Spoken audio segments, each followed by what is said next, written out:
Hi everyone, Goran here from CSI Magazine. I'm here at NAB 2026 show with Olga from EZDRM. Olga, hello. Hi, Goran. Thank you for coming over to do this interview. Nice to see you. My pleasure. Good to see you too. We're in Vegas, and um, before the show, Olga, you sent out a communication, maybe a blog, if you um, it's kind of saying that we seem to be at an inflection point with streaming, and the industry has obviously talked about this a long time, but it does finally seem to be here. And this, to me, has implications for things like monetization and obviously security. So maybe you could kind of expand a little bit on what you meant by that. Thank you. We were talking a lot more about the fact that, especially with live events, a lot more events are happening online and in a streaming format as opposed to what you would normally see on television or in sort of a linear format. I mean, if you take a look at what's been going on with Netflix and them running live sports and live events, and we really don't even have to go too far. Last 2 weeks, we've all been watching for 10 days NASA Plus streaming live from From space. space. And Rebecca Sermons and her team did an amazing job streaming all of this content. I can't even begin to imagine the level of pressure that happens when you're doing that kind of content. But they were streaming it live for 10 days, which is something we would never do on television. And they were streaming it to YouTube and NASA Plus, and people watched it all over the place. But yeah, all in digital format. And I think the further down the road we go, the more and more we're going to have live events that are in a streaming format and no other format anywhere else. So space is no longer the final frontier for streaming. Nope. Or we got there too, and yet again, wonderful job. Indeed. And actually, so essentially, you mentioned YouTube, and there's a huge debate, whether YouTube is TV, what is TV, etc. But but there's people say, consumers don't care whether it's fast or connected TV, and that's true. But under the hood, it does have implications for technology and for security, I think, doesn't it? Whether it's streamed or not. So. Yeah, well, I mean, and YouTube has its own infrastructure and its own whatever they do a wonderful job, and they also pay a lot of attention with content and all the licensing of content, and I think they do the pretty decent job of trying to take things down and block content based on regions. But they are also actively being involved in standards and standardization work. Specifically, we've been active members for about 4 years in C2PA, which is the Coalition for Content Provenance and Authenticity. And for anybody watching who doesn't know, short 10,000 foot overview is basically authenticity of content, knowing where your content comes from and whether or not it's been modified since it's been published. So knowing that this is an actual CNN news article and nobody changed what was said in this article or made any changes by removing or adding words. It will never, ever, ever validate that the actual factual information is true. Like this is a yellow rose, but if I said this was a pink rose, C2B is not going to flag it because it doesn't monitor that piece of it. But with that said, YouTube and Google in general are active members of C2PA, and we as a whole industry are working on implementing technologies and standard into their workflow and their player. Mm-hmm. Speaking of Google, they recently announced that they're kind of retiring the wideband cloud service. Can you give us a little bit of context around this and how EZDRM can help with that migration? Yeah, absolutely. Don't quote me on this exactly on the date, but I think it's the 27th of April of next year of 2027.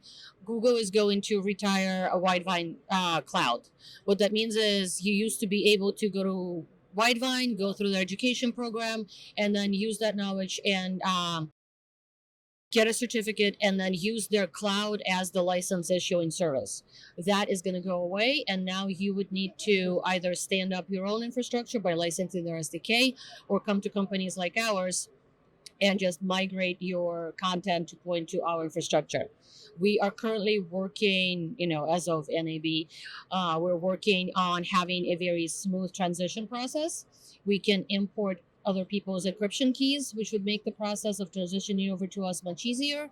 And we're also working on a set of APIs or potentially a proxy that would allow for that process to be even more smooth. And but at the end of the day, also Widevine Cloud also had limited uptime, meaning they were guaranteeing only certain things. And actually, I don't know what that level was. We as commercial services guarantee 4 nines plus because we're a multi-cloud infrastructure.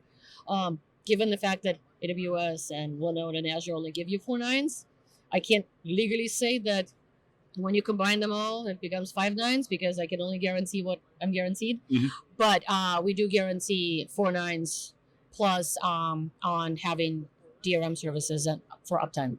Okay, and you have something I believe you call the revenue security prism.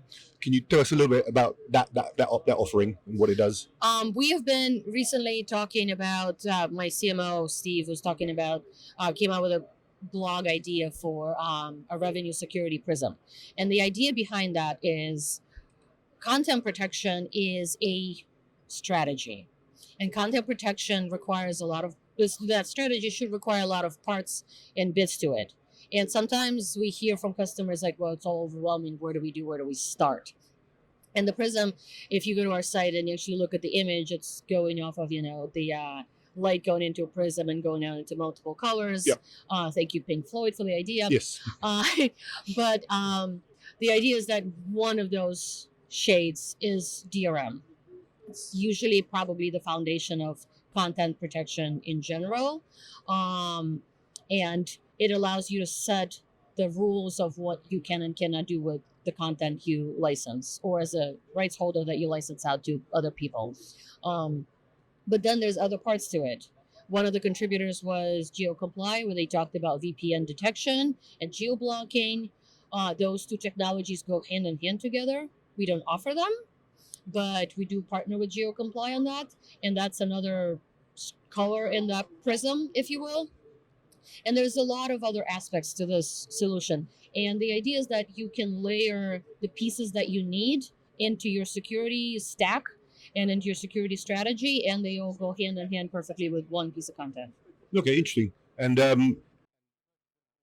there's a partnership approach to this as well, right? Because there's a stack and Yeah, there's some things we do. I mean, EZDRM, we've been doing DRM as a service for, I'm afraid to say, more than 20 years now. We don't do VPN detection, as I just mentioned, so we partner with GeoComply for that. We don't do watermarking, so we partner with a number of companies for that. And we don't care to do watermarking because it's not our specialty and our strength, but we have a number of partners who are really good at it and they know the industry inside out. We have recently announced a product we call PEM, Precision Envelope Management, which is a secondary layer of encryption on top of the content that's already DRM protected. So that's the piece we do. But on the flip side, if you wanted to start securing APIs and so on, we partner with Akamai for that. And you can do all of those pieces with Akamai if you needed to add that layer of security. But the most important part of this prism is that behind the standards, we all work together to achieve a goal, and we would never be able to do this without partners. That's just not possible. I like the idea of DRM being part of a security prism. I think it's a really nice concept. And so at the beginning, I kind of half joked that space is the final frontier, but a lot of people say that live sports is kind of the final frontier when it comes to security, amongst other things. Because I think that obviously brings its own huge challenges. Can you tell us maybe a little bit more about those kind of drivers, how it affects your business and how it's maybe grown your business as well? That shift to streaming with live sports? Well, live sports is it's one of those scary, interesting things where we all hear the jokes and we've all done the jokes of, well, you want to be in a certain level of latency because if somebody's cheering in the other room, then, and you don't know what happened yet, you don't know if you should be cheering or crying. And I made this joke the other day and somebody's like, oh my God, I just lived through that the other day. I was somewhere and these people were cheering and I'm like, oh, my service is slow. What do I do? So that's one of the, most important parts of this. Yep. But the security of it obviously becomes incredibly paramount because, especially with live events, most of the time after the event is over, it carries a lot less value because people know who won or lost or that cool score that happened at whatever minute. Yes, would people want to rewatch it on VOD? Yes, but the most important value of the event is now gone. So having multiple layers of security, having services like key rotation, and figuring out how to address that. And I just mentioned PEM, which is our solution to completely out of the box thinking of what key rotation and how it should work. Okay. Um, and but it is definitely a huge driver to figure out how we can be better, more scalable, and answer requests in the tiniest of milliseconds. I heard somebody mention on a panel yesterday saying, "Oh, low latency was a big conversation a couple years ago, and it died off." On the security side, we still get questions of, "Well, does this affect latency?" And Right. no, DRM does not affect latency. Most players usually grab a license as they're grabbing the first few segments. Yeah. But we still have to answer those questions, and I welcome them because I'd rather people ask them as opposed to people just guessing and assuming things that may or may not be correct. But it is a huge driver of figuring out how we can be better and how can we be more scalable. Because when you have 1 million people watching an event, and that's a low number on live events, especially live sports, that's a super low number. When you have 1 million people watching events, and you need to be able to respond to continuous DRM and key rotation requests, it requires a good amount of ability to scale. And yet again, partners that can, cloud providers that can grow with you and respond when you need them to respond. DRM and latency, interesting. And just finally, we're NAB, Olga, do you have like maybe a key message you'd like to put across, and also what can we look forward to with EZDRM going forward? Key message. If That putting me on the spot, right? Why don't you? I think key message is we've been very fortunate to be in an environment where there is a lot of standards. We are currently demoing a very interesting demo that came together within the last literally few weeks. We are running AI C2PA live signer as a relay point for in a media overgrid situation. Okay. Solution workflow. We have an ATEM encoder that is encoding the content. It is also pulling encryption keys and DRMing the content while it's doing it, and then it's sending the content over to a mock relay that is doing live C2PA signing and passing it forward onto a Cloudflare mock relay. Wow. And that demo was put together within the last, as I said, 3 weeks. And we were only able to do it because of partnerships and standards and a wonderful dev firm that we're working with. And I think without the standardization and the ability to partner with companies, this would never be possible. And I think we as a company try to be more innovative and look at what the industry is going forward and trying to achieve. A lot of the messaging around this show has been media over quick.